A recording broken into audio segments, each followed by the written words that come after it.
જે ખેરવા ગામે કાર્યાલયનો ઉદ્ઘાટન પ્રસંગે ખૂબ વરિષ્ઠ આગેવાનોની હાજરીની અંદર દ્રઢ સંકલ્પ કરવામાં આવ્યો છે કે લોકોના મતાધિકાર બચાવવા માટે, લોકશાહી બચાવવા માટે જે ભારતીય જનતા પાર્ટી દ્વારા રીતિનીતિ અપનાવવામાં આવી છે, જે પૈસાના જોરથી લાખો કરોડો રૂપિયા વાપરી અને ઉમેદવારોને જે બિનહરીફ કરવાનો જે લોકોએ હિન્ન પ્રયાસ કર્યો છે, એને સ્પષ્ટ આજે ખેરવાના લોકો અને આજુબાજુના તમામ વરિષ્ઠ આગેવાનો દ્વારા જાકારો આપવામાં આવ્યો છે.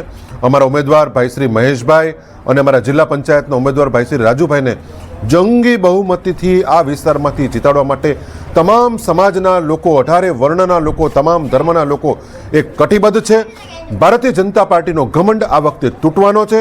એમની જે હતી અપેક્ષાઓ કે હવે પછી ચૂંટણીઓ ગુજરાતની અંદર થાય જ નહીં, કોઈ ઉમેદવાર ઉમેદવારી કરી જ ના શકે અને પછી વગર ચૂંટણીએ બિનહરીફ એ લોકોને રશિયા અને ચીનની જેમ પોતાને ભારતમાં ચૂંટણીઓ કરાવી છે, એનો હવે કોઈ સંજોગોમાં સ્વીકાર થાય એમ નથી.